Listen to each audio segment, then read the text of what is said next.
छात्र, कक्षा 5 विषय हिंदी, इकाई नंबर 13 स्वच्छता। इस इकाई के बारे में हमने अध्ययन किया है, इसकी समझ प्राप्त की है। आज हम इनके अभ्यास के बारे में सीखेंगे। अभ्यास में कुछ प्रश्न है, इसकी हम चर्चा करते हैं। आइए देखते हैं अभ्यास। पहला प्रश्न है, निम्नलिखित प्रश्नों के उत्तर लिखिए। इसमें पहला प्रश्न, आप अपनी पाठशाला में किन किन चीज़ों की सफाई करते हैं? अपनी पाठशाला के अंदर आप कौन कौन सी चीज़ों की सफाई करते हैं, इसके बारे में बताना है।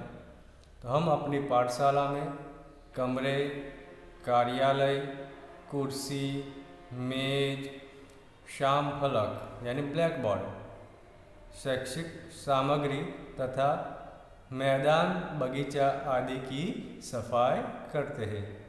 कुल मिलाकर पाठशाला के अंदर जो भी वस्तु है, चाहे वह क्लासरूम हो या मैदान हो यानी कि ग्राउंड, इसकी हमें साफ सफाई रखनी चाहिए और यहाँ पर इसी के बारे में पूछा है। दूसरा प्रश्न है, गंदगी से हमें कौन कौन सी बीमारियां होती है? बीमारी होने की वजह गंदगी ही है, तो गंदगी से कौन सी बीमारियां फैलती है? तो गंदगी से हमें उल्टी, दस्त, जुकाम, बुखार, दाद, खुजली आदि बीमारियां होती है। ये सारी बीमारियां कुछ ऐसी है जो गंदगी की वजह से फैलती है। अगर इनसे छुटकारा आपको प्राप्त करना है, इनसे दूर रहना है, तो आपको क्या करना चाहिए? साफ सफाई रखनी चाहिए। चाहे अपना घर हो, मोहल्ला हो, गांव हो या शहर हो, आपके आसपास साफ सफाई रखेंगे तो ये बीमारी आपको नहीं होगी।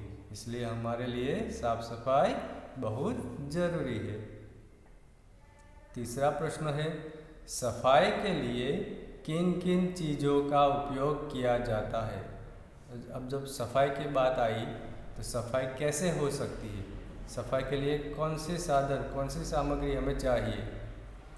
तो यहाँ पर है, सफाई के लिए सबसे पहले तो झाड़ू चाहिए। जो कूड़ा है, कचरा है, इसे इकट्ठा करने के लिए झाड़ू चाहिए। तसले, इकट्ठा किया हुआ कूड़े को उठाने के लिए, लेने के लिए तसले चाहिए। फिनाइल, अगर पक्का फर्श है घर पर तो उसे साफ करने के लिए फिनाइल चाहिए। ब्रश आदि का उपयोग किया जाता है। पाठशाला के अलावा आप दूसरी कौन कौन सी जगह सफाई का काम करते हैं? पाठशाला में तो करते हैं, लेकिन इसके अलावा कहाँ कहाँ पर आप सफाई करते हैं? तो पाठशाला के अलावा मैं अपने घर की सफाई में मदद करता हूँ। मैं रोज़ हमारा पायखाना और स्नानघर, पायखाना यानी टॉयलेट और स्नानघर, बाथरूम साफ करता हूँ।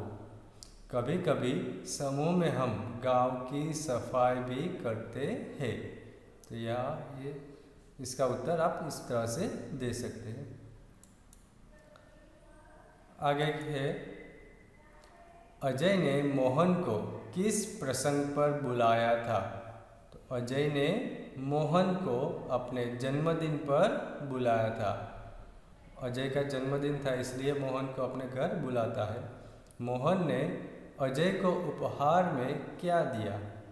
तो मोहन ने अजय को उपहार में कहानी की एक पुस्तक दी, कहानियों की स्टोरी बुक, वार्तानी चौपड़ी।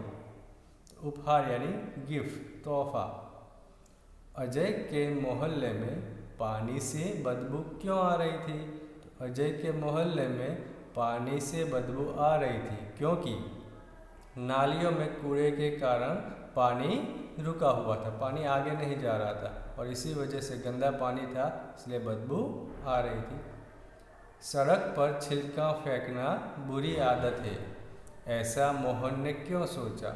तो मोहन के मित्र अजय का जन्मदिन था। मोहन उपहार लेकर उसके घर जा रहा था।